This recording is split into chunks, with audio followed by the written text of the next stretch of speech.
We can set the height of an input by adding classes to our input. To change from the default height to a large height, create an input large class. And we can do that in our input.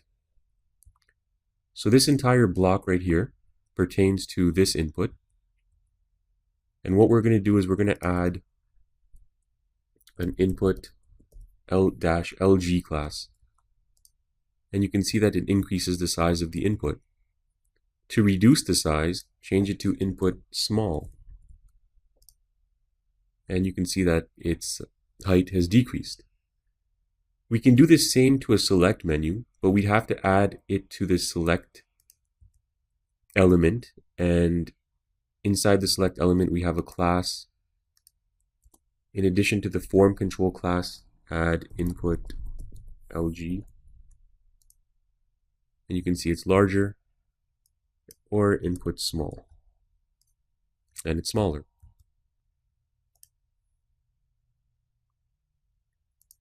Now when working with horizontal forms, the large height can be set by adding the form group large class to the main div element. So this is the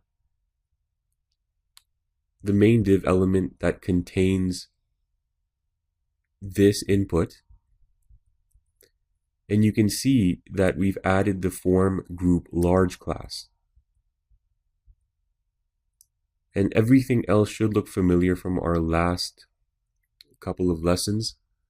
Okay, it's just a basic input in a horizontal form format. Now the second div here contains this input, the small one. And to do that, we've just added a class called form group small.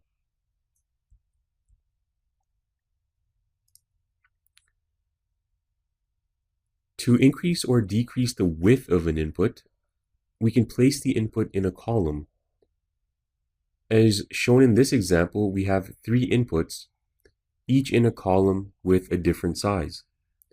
So here's one div element, and that contains this input.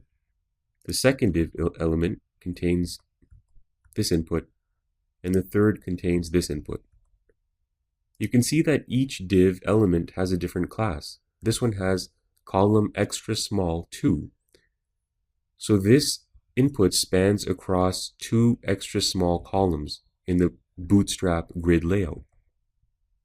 This one spans across 3 extra small columns, and this one spans across 4 extra small columns.